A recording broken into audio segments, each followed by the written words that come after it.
It was the first time 12-year-old Fatima Abdulrahman was traveling without her parents. She was coming to Toronto from San Francisco to take part in a North American squash competition.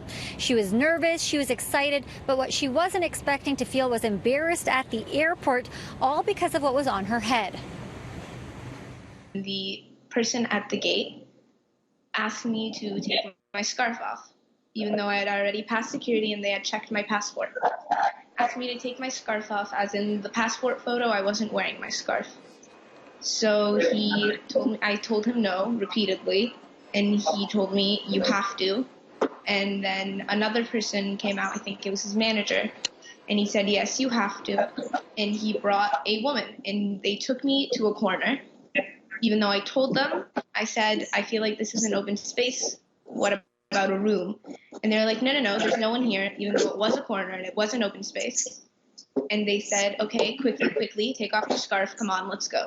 And I quickly took it off because it was late, and I took it off. And by the time I made it back on the plane, I wasn't sure where any of my teammates were or where my coach was. I was completely separated from them.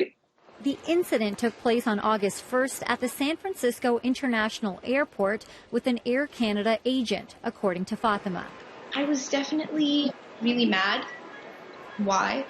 There were people in front of me that were wearing sunglasses. They didn't tell them to take it off. There were people in front of me that were wearing hats. Fatima's older sister so upset she tweeted at Air Canada demanding an explanation.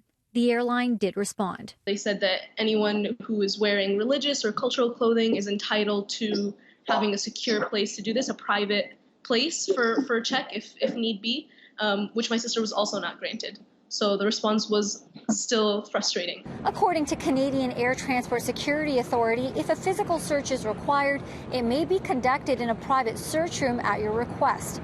The U.S. has similar rules. Fatima says her request was denied. Her first experience traveling without her parents, tainted. How did that whole experience make you feel?